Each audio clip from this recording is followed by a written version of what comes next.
Bom dia a todos os irmãos, graças e paz do Senhor Jesus. Eu quero compartilhar com vocês nessa manhã um texto das Sagradas Escrituras que está lá em Gênesis, começa no capítulo 37. Por que eu digo que começa no 37? Porque fala sobre José. E a história de José ela é bem ampla, bem complexa, e nós temos vários momentos onde nós vemos Deus atuando na vida de José. E por que eu os convido a começarem a fazer essa leitura no 37? Porque ali no capítulo 37 começam os sonhos de José. O versículo 1 diz assim: Jacó habitou na terra de Canaã, onde seu pai tinha vivido como estrangeiro. Essa é a história da família de Jacó. Quando José tinha 17 anos, pastoreava os rebanhos com seus irmãos, ajudava os filhos de Bila e os filhos de Zilpa, mulheres de seu pai, e contava ao pai a má fama deles. Já vemos aqui um começo conflituoso. José, 17 anos, não passa de um adolescente, e ele é o que diriam aí entre a gíria, acho que não sei se está atual, mas diria na gíria, ele é o X9 entre os irmãos. Ele é o dedo duro. Ele contava para o pai tudo que os irmãos faziam de errado. E, obviamente, eram meio irmãos de José, e isso ninguém gosta de dedo duro. Imagina naquele grupo que devia ser unido, e José, o queridinho do papai, do Jacó, e ainda que contava todos os segredos dos irmãos, não era uma pessoa benquista, era uma persona não grata no meio deles. Mas antes de a gente adentrar a história de José um pouco e o porquê escolhi José como protagonista dessa mensagem de domingo de manhã, eu convido, se possível, abaixe tua cabeça, feche seus olhos, vamos orar. Pai nosso, Deus eterno, Criador, ajuda-nos, Senhor, nesse domingo onde nós nos dedicamos a buscarmos mais de Ti, aprender mais de Ti.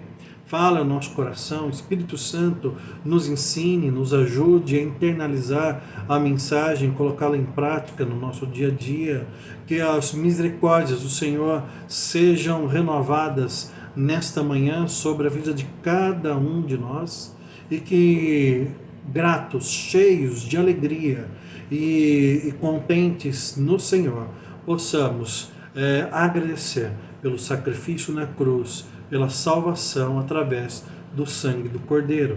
Ensina-nos, fala conosco, eu que te peço em nome de Cristo Jesus. Amém. José ele tem sonhos. José, ele é abençoado por Deus, mas mesmo as bênçãos de Deus nem sempre, não necessariamente só desdobram em alegrias aos servos do Senhor. No caso de José, tinha um dom, tinha algo sensacional. Deus revelava as coisas para ele através de sonhos. E aqui ele tem um dos sonhos mais significativos até então, onde Deus mostra para ele que ele estaria acima dos irmãos e até mesmo acima do próprio pai. Ele seria grande e os irmãos se dobrariam, se prostrariam diante dele. José é muito ingênuo, ou talvez um pouco vaidoso, poderemos até considerar essa possibilidade, conta ao pai e conta aos irmãos. O pai cala-se, não gosta do que ouve, obviamente, mas ele fica calado e pondera, pois já é um homem com vasta experiência com Deus. Os irmãos, pelo contrário, acendem em seu coração uma ira e uma inveja tremenda, ao ponto de, num dia subsequente, Jacó enviar José para espiar os irmãos que estavam trabalhando num campo distante, e José vai ao encontro dos irmãos. E os irmãos, ao deparar com a presença de José, simplesmente decidem matá-lo. A princípio, o colocam no fundo de um poço, e com muita dificuldade, com muita persuasão do irmão mais velho, eles não matam José. O fato que eles acabam vendendo José por uma caravana de peregrinos que iria em direção ao Egito, e aí José acompanha essa caravana vendido como escravo. nós vemos um servo de Deus, abençoado por Deus, no fundo de um poço, prestes a morrer pelas mãos dos próprios irmãos. Subsequentemente, nós vemos José preso, escravo, rumo ao Egito, longe dos cuidados do pai, longe de casa, numa terra estrangeira, 17 anos, jovem. Ele vai parar na casa de Potifar, um homem relativamente abastado, e ali ele trabalha. E a dedicação de José é tão grande, que ele consegue a admiração do seu senhor e o respeito, ao ponto de ser colocado numa posição de gerenciar a casa de Potifar. Bênção. Sim, Deus é bondoso, generoso, com aqueles que se esforçam, com aqueles que fazem o correto, com aqueles que são pessoas decentes. Deus abençoa. Mas o resultado, naquele momento, não trouxe uma vida tranquila para José. Por quê? A esposa de Potifar era uma mulher cheia de paixões, e uma das paixões era direcionada ao escravo José. Num dia em que Potifar estava ausente de casa, a mulher dele chama José e tenta armar uma situação e seduzir José. Porém, este, mais uma vez, declara fidelidade ao seu Senhor, Deus, e também respeito para com o seu patrão, e foge da mulher de Potifar. No ímpeto da fuga, no desespero, a mulher agarra uma peça do vestuário de José e começa a gritar, dizendo que ela fora atacada por José e tinha então um pedaço ali, uma peça da roupa de José, para corroborar com a sua narrativa. Resultado: José é preso, lançado ao cárcere e ali fica amargando. Resultado justo, injusto para alguém que serve a Deus? Nós vemos José no cárcere, junto a ele dois outros condenados, um padeiro e um copeiro do rei. O padeiro, ele tem um sonho, e o copeiro também. José decifra o sonho de ambos e diz ao padeiro: olha, você vai morrer, é isso que Deus me mostrou. Ao copeiro, José diz outra coisa, diz: você vai ser restituído novamente ao seu antigo cargo.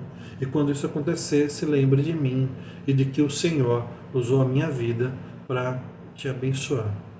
Resultado: o padeiro foi enforcado, como José tinha predito, e o copeiro foi restabelecido novamente ao serviço original. Mas e José?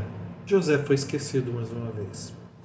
Tempo passou e então o próprio rei começou a ter sonhos que não conseguia pessoas para que decifrassem esses sonhos. E então Deus tocou no coração do copeiro e esse se lembrou de José. Então, dirigindo-se ao rei, disse: olha, enquanto estava preso no cárcere havia um homem, um hebreu, que decifrou não apenas o meu sonho, mas também o do padeiro. E em ambos os casos, tudo o que ele disse aconteceu. O José foi chamado à presença do rei e ali, de maneira miraculosa, sobrenatural, com o agir de Deus na vida dele, ele também interpreta o sonho do rei. A história de José, vocês sabem, ele foi colocado como o segundo maior no reino do Egito, só abaixo do faraó, do rei. E ele teve sonhos também, e ele interpretou um dos sonhos que foi fundamental para a manutenção não apenas da vida dele, dos egípcios, mas também da família que o vendera como escravo.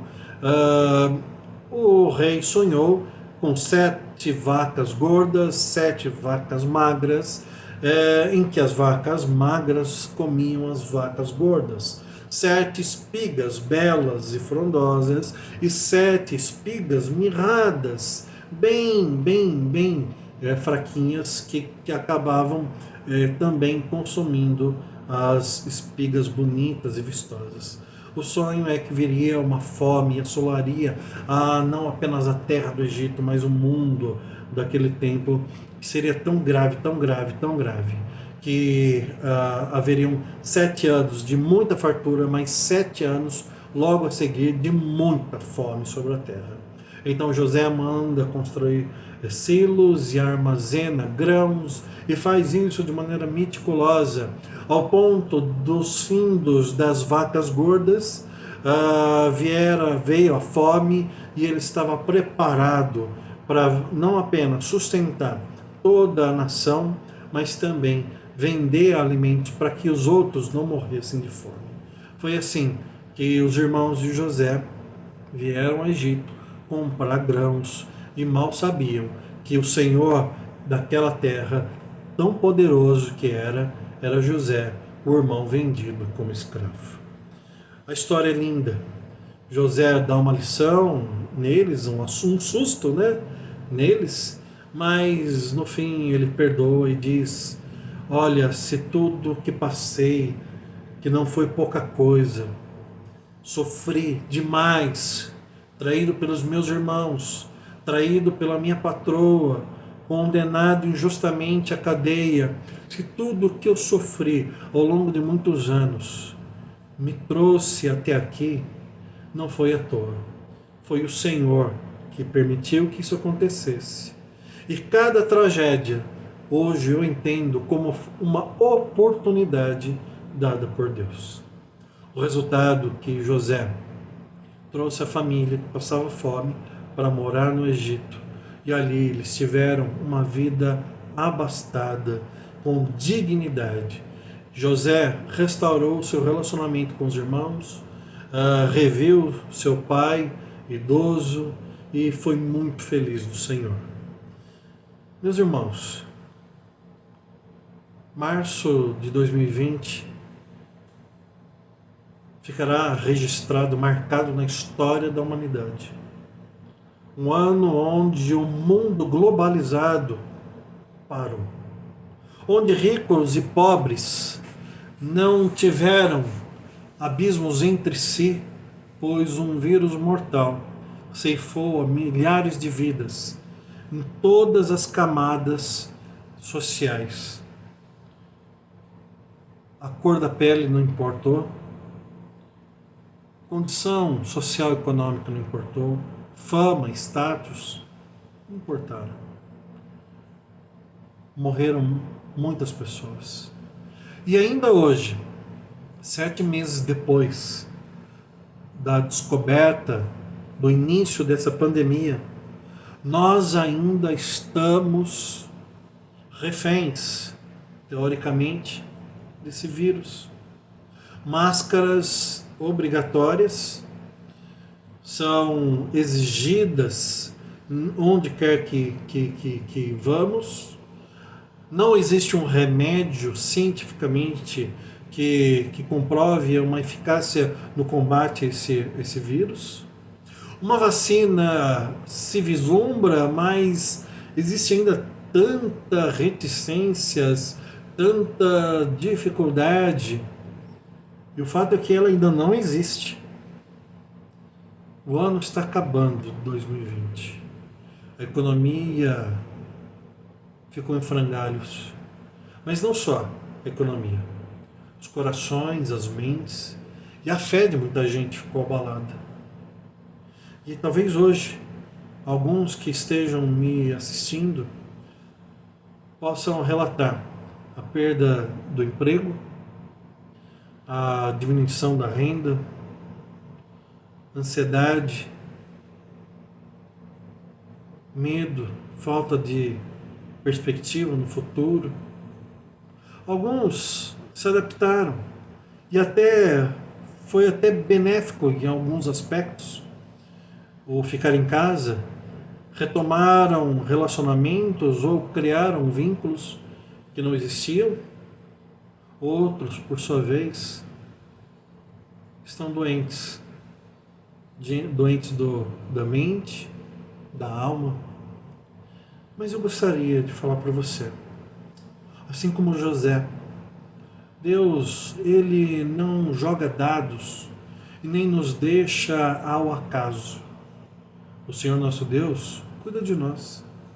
E se a palavra dele diz que o Senhor se importa com os pardais e com os lírios do campo, quanto mais a nós, somos filhos dele, não se importará? Sim, ele se importa. Então, por quem estamos passando, muitos de nós, vales de sombra e morte difíceis, noites banhadas de lágrimas e dias secos e desolados, sinceramente eu não sei o que Deus tem proposto para a vida de cada um de nós. Mas o que eu tenho certeza para todos nós, que toda situação ela se torna uma oportunidade para Deus agir. Deus agiu e livrou José do fundo do poço. Deus agiu e livrou José do fundo da cadeia. Deus agiu e livrou José da megalomania da mulher de Potifar. Deus agiu e trouxe dignidade a José. Deus agiu e usou a vida de José para abençoar a vida de outras pessoas. Meu irmão, minha irmã, que Deus use a sua vida para abençoar a vida de outras pessoas. Pessoas que não conhecem o Senhor, que estão desesperadas, que estão muitas delas pensando em tirar a própria vida, pois já não vêem sentido em viver, angustiadas, atormentadas, consumidas por um desespero de ser morta por vírus ou arrasadas financeiramente. Pais de famílias que não conseguem mais sustentar a família como antes. Mães que temem pela vida dos seus pais idosos, dos seus filhos pequenos, do seu marido. Jovens que estão vendo o mercado de trabalho simplesmente desaparecer. Que o Senhor tenha misericórdia de cada um de nós, mas que o Senhor use a sua vida e que cada oportunidade, cada tribulação seja uma oportunidade para que você seja usado por Deus. E traga uma palavra de esperança para aqueles que sofrem.